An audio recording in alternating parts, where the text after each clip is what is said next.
Welcome to Royal mechanical.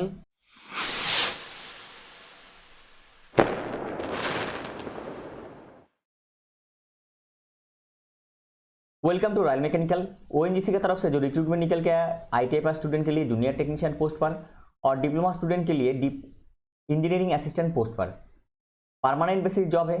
आज discuss करेंगे most important previous year question of welding part 1 लेके। देखिए welding जितना मैकेनिकल रिलेटेड पोस्ट से आप अप्लाई कर रहे हैं तो हर एक पोस्ट के लिए ये वेल्डिंग पार्ट मोस्ट इंपॉर्टेंट है। देखिए यहाँ पे फिटर में वेल्डिंग मोस्ट इंपॉर्टेंट है क्योंकि उसका एक चैप्टर है और सब्जेक्ट में ये फिटर में आपका ये वेल्डिंग जरूरी है। वेल्डर ट्रेड के लिए तो मोस्ट इंपॉर्टेंट है। प्रोडक्शन में ये वेल्डिंग पार्ट आता है तो इसलिए ये वेल्डिंग पार्ट सबके लिए मोस्ट इंपॉर्टेंट होगा। तो इसलिए क्लास देखिए और इसका जो पीडीएफ है वो पीडीएफ मैं डायरेक्ट डिस्क्रिप्शन बॉक्स में दे दूंगा। जिनको जिनको ये पीडीएफ चाहिए टेलीग्राम चैनल का लिंक डिस्क्रिप्शन बॉक्स में है, टेलीग्राम चैनल में जुड़ जाइए और वहां से आपका पीडीएफ कलेक्ट कर लीजिए। Question number 1, a projection weld is a type of projection weld is a type of answer resistance weld, answer resistance weld. Next question number 2, the junction between weld face and base metal is known as. The junction between weld face किसका किसका, weld face का and base metal is known as toe, answer हो जाएगा toe, आपका correct answer हो जाएगा। Next question number 3, junction between two work pieces, junction between two work pieces and weld faces is known as throat. Junction between two work pieces and weld मतलब दोनों work piece, एक work piece और एक work piece, इसका जो junction between the two work pieces इसको क्या बोला जाता है, इसको बोला जाता है आपका throat. Next question number 4, the portion at which two work pieces are at the nearest distance, two work pieces, दो वर्क पीस है at the nearest distance में है तो इसको क्या बोला जाता है, इसको बोला जाता है आपका, इसको बोला जाता है आपका रूट बोला जाता है। आंसर रूट आपका करेक्ट आंसर हो जाएगा। Next, the portion of oil joint that is melted by the heat of melting is called as dash. The portion of oil joint का जो पोर्शन होता है is melted by the heat से melt किया जाता है, of melting is called, answer puddle. Most important question, uncommon question है, most important question exam में पूछा गया इसलिए मैं एक क्वेश्चन आपका इंपॉर्टेंट क्वेश्चन दे दिया। Next, the depth up to which the filler material is mixed up with base metal is called. Depth up to which, जितना डेप्थ में अगर कोई एक मेटल का इतना थिकनेस है तो इसका जितना डेप्थ में आपका फिलर मेटल आपका मिल जा रहा है, मेल्टिंग होकर मिल जा रहा है तो इसको क्या बोला जाता है, इसको बोला जाता है पेनिट्रेशन। तो पेनिट्रेशन का ये डेफिनेशन का साथ साथ ये ऑप्शन भी आपका penetration correct. Next, kind of resistance is experienced in offset bar welding. कौन सा टाइप का रेजिस्टेंस आप ऑफसेट बार वेल्डिंग में देख सकते हैं, answer electric resistance, answer electric resistance आपका करेक्ट हो जाएगा। Next, electrode, question number 8, which metal can be easily be welded from flash bar welding process। कौन सा मटेरियल, which metal, कौन सा मेटल में easily welded from flash bar welding, flash bar welding से आप वेल्ड कर सकते हैं, answer carbon steel, carbon steel आपका करेक्ट आंसर हो जाएगा। Next, electrode used in spot welding are made up of which metal, electrode used in spot welding are made up of which metal, answer copper and aluminium, copper and aluminium आपका correct answer हो जाएगा। Question number 10, up to what thickness can steel be welded using spot welding process. Up to what thickness, कौन सा thickness तक आप can be steel को can be weld using spot welding, spot welding का तरीका से आप इसको वेल्ड कर सकते हैं, कितना थिकनेस तक, answer 12 mm। Most important question, question number 10। Next, what is the maximum power supply need for the working of spot welding process.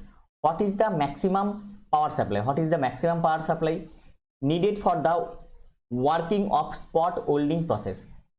कौन सा पावर सप्लाई चाहिए, कितना पावर सप्लाई कितना होना चाहिए for supply needed for working of spot welding process, answer हो जाएगा आपका 150 kVA। Next question, what is the minimum power supply needed for working of spot welding, इसमें देखिए मैक्सिमम पूछा गया और इसमें क्या पूछा गया, इसमें मिनिमम। तो मैक्सिमम आपका 150 kVA और मिनिमम आपका 10 kVA, मोस्ट इंपॉर्टेंट क्वेश्चन दोनों ही। Next, what is the temperature at the negative terminal in carbon arc welding, negative arc terminal में कार्बन आर्क वेल्डिंग में कितना टेम्परेचर होता है, आंसर 3200 डिग्री सी टेम्परेचर होता है। Next, which gas is used as protection in carbon arc welding, carbon arc welding में कौन सा गैस यूज किया जाता है प्रोटेक्शन का तौर पे, आंसर आपका कार्बन मोनोऑक्साइड करेक्ट हो जाएगा, कार्बन मोनोऑक्साइड आपका करेक्ट हो जाएगा। Next, what is the temperature of the negative electrode in metal arc welding, what is the temperature, कौन सा टेम्परेचर है negative electrode in metal arc welding में, answer 2400 degree C, 2400 degree C आपका correct हो जाएगा। Next, in which of the following welding process no filler metal is added during joining, in which of the following welding process, कौन सा welding process में कोई filler metal use नहीं किया जाता है, answer autogenous welding. Most important question, uncommon question, most important question, आप इसको याद रखिए। Next, which of the following, कुछ ऑप्शन दिया गया, देखिए जो फॉलोइंग है भाई मतलब इसमें कुछ ऑप्शन दिया गया था, व्हिच ऑफ द फॉलोइंग कुछ ऑप्शन दिया गया, is a type of heterogeneous welding, heterogeneous welding में कुछ ऑप्शन दिया गया, उसमें हेट्रोजेनियस वेल्डिंग कौन सा है, आंसर सोल्डरिंग, सोल्डरिंग ब्रेजिंग, ये आपका हेट्रोजेनियस वेल्डिंग होता है, ये आप याद रखिए। Most important question, question number 16, question number 17, homogeneous welding में देखिए यहाँ पे सॉलिड जो हेट्रोजेनियस वेल्डिंग है इसमें सॉलिड सोल्डरिंग और ऑयल आपका ब्रेजिंग, ये आपका हेट्रोजेनियस वेल्डिंग में आता है। Next, which of the following is a type of homogeneous welding, मतलब आप में इसको भी ऑप्शन दिया गया, इसमें भी ऑप्शन दिया गया था, इसमें कुछ ऑप्शन दिया गया, उसमें बोला गया होमोजेनियस वेल्डिंग। होमोजेनियस वेल्डिंग क्या होता है, गैस वेल्डिंग, उसमें गैस वेल्डिंग आपका होमोजेनियस वेल्डिंग होता है। Question number 19, in which of the following type of flame oxygen is of same proportion with acetylene, कौन सा, व्हिच ऑफ द फॉलोइंग, कुछ ऑप्शन देगा, which of the following flame, कौन सा flame में ऑक्सीजन इज सेम प्रोपोर्शन में रहता है, आंसर न्यूट्रल फ्लेम आपका करेक्ट हो जाएगा। Next, in which of the following type of flame, कौन सा ऑप्शन दिया गया, which type of following type of flame oxygen is deficient in proportion with acetylene, acetylene में डेफिशिएंट मतलब कम है, आंसर कार्बोराइजिंग फ्लेम में होता है, oxygen is deficient in proportion of acetylene with acetylene, acetylene से कम होता है। Next question, question number 21, for brazing, soldering and flame hardening which of the following, कुछ ऑप्शन देगा, following flame is used, answer carburising flame, carburising flame आपका correct answer हो जाएगा। Next, the inner cone of the flame in welding has the following nature, inner cone, inner cone कौन सा होता है, देखिए ये कोई फ्लेम होगा, अगर ऐसा फ्लेम है तो फ्लेम में इनर कोन भी होता है, ऐसा इनर कोन भी होता है, तो इनर कोन का टेम्परेचर आपको मालूम है सबसे ज्यादा होता है, तो inner cone of the flame welding has the following nature, following nature क्या होगा, हाई टेम्परेचर, जैसे मैं बोला हाई टेम्परेचर करेक्ट हो जाएगा। Next, amount of time during which the transformer will be used for welding under normal load condition is known as, बोला गया amount of time, जो amount of time in which the transformer will use, transformer जो welding में use किया जाता है under normal loading condition is known as, answer duty cycle आपका correct हो जाएगा। Next, amount of voltage required to generate the arc under no load condition, amount of voltage, कौन सा अमाउंट का वोल्टेज आपका जरूरत है to generate the arc, arc generate के लिए under no load condition, no load condition में, answer open circuit voltage, answer open circuit voltage आपका करेक्ट आंसर हो जाएगा।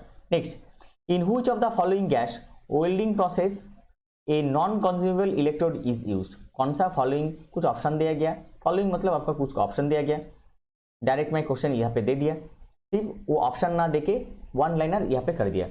फॉलोइंग गैस वेल्डिंग प्रोसेस है नॉन कंज्यूमेबल, क्या पूछा गया यहाँ पे देखिए, non consumable electrode is used, answer TIG gas welding, मतलब टंगस्टन इनर्ट गैस वेल्डिंग में यूज किया जाता है नॉन कंज्यूमेबल, और कंज्यूमेबल में मिग यूज किया जाता है। Next, what is the only difference between the plasma arc welding and TIG welding, plasma arc welding and TIG welding में कौन डिफरेंस क्या है, ओनली डिफरेंस क्या है, देखिए construction of torch is different, ये आपका ऑप्शन रह सकता है, लेकिन इसमें टंगस्टेन इलेक्ट्रोड भी यूज किया जाता है, तो ये भी आपका डिफरेंस हो सकता है। तो ये दोनों ऑप्शन आप देख लीजिए कौन सा ऑप्शन आपका एग्जाम में आया हुआ है। In plasma arc welding the gas is, in plasma arc welding gas is answer ionised, gas ionised होकर रहता है। Next question number 28, time when pressure is maintain on the molten metal without electric current is known as, time when pressure is maintain, time में pressure जब maintain किया जाता है on the molten metal में without electric current का जो without electric current में जो प्रेशर मेंटेन किया जाता है, when the pressure is maintain on the molten metal, जब मेटल दोनों ये मेटल पीस है, दोनों मेटल पीस में ये जो बेस मेटल है इस तरफ बेस मेटल तो मेल्ट हो जा रहा है, तो फिलर मेटल इसमें ये हो जाए, मतलब इसमें पेनिट्रेट हो जा रहा है, तो इसमें जो प्रेशर जो मेंटेन होता है उसको क्या बोला जाता है, जो इसको बोला जाता है, जो टाइम बोला जाता है इसको बोला जाता है होल्ड टाइम, इसको होल्ड टाइम बोला जाता है। Next the time after which pressure is release, जो time after which pressure release किया जाता है and metal pieces is removed for next cycle, metal piece को रिमूव किया जाता है नेक्स्ट साइकिल के, इसको बोला जाता है आंसर ऑफ टाइम। मतलब आप जब किया वेल्डिंग उस टाइम पे आप प्रेशर देके उसको मेल्ट किया, उसके बाद आप काम किया, तो उसके बाद जो आपका जो मेल्टिंग होने के बाद जो जॉइनिंग हुआ, वो जॉइनिंग होने के लिए जितना टाइम आपको छोड़ दिया जा रहा है उसको बोला जाता है off time. Most important question.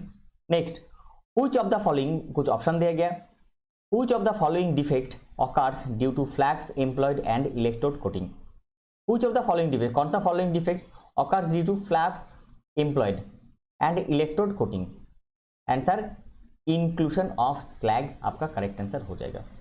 देखिए ये जो क्वेश्चन है, क्वेश्चन तो बहुत होता है लेकिन क्वेश्चन को सेग्रीगेट करके इंपॉर्टेंट जो क्वेश्चन है उसको सेग्रीगेट करना बहुत जरूरी होता है। मैं पिछला वीडियो में भी बोला, इस क्लास में भी बोल रहा हूँ, मोस्ट इंपॉर्टेंट जो क्वेश्चन पिछला कोई एग्जाम में आया है, ओएनजीसी के एग्जाम में आया है, जो आ सकता है वही क्वेश्चन मैं आपको दे रहा हूँ, क्योंकि सेम क्वेश्चन मैं जो मेरा स्टूडेंट को क्लास लेता हूँ, जो कोचिंग देता हूँ मैं एग्जाम गवर्नमेंट एग्जाम के लिए, तो वहाँ पे भी ये लोगों को मैं सेम क्वेश्चन करा रहा हूँ और इसका टेस्ट सीरीज भी करा रहा हूँ, तो ये टेस्ट सीरीज भी मैं दे दूंगा।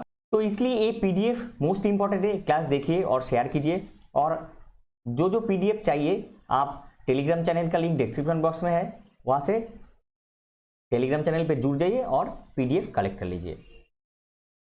ये था आज का टॉपिक। इन्फॉर्मेशन हेल्पफुल लगा तो लाइक कीजिए और चैनल पे पहली बार विजिट किया तो रॉयल मैकेनिकल चैनल को सब्सक्राइब कीजिए। इसी तरह सबसे पहले टेक्निकल जॉब्स का अपडेट पाने के लिए और टेक्निकल एग्जाम का प्रिपरेशन लेने के लिए मिलते हैं अगले वीडियो में। तब तक खुश रहिए और अच्छे से प्रिपरेशन कीजिए आपका आने वाला एग्जाम का।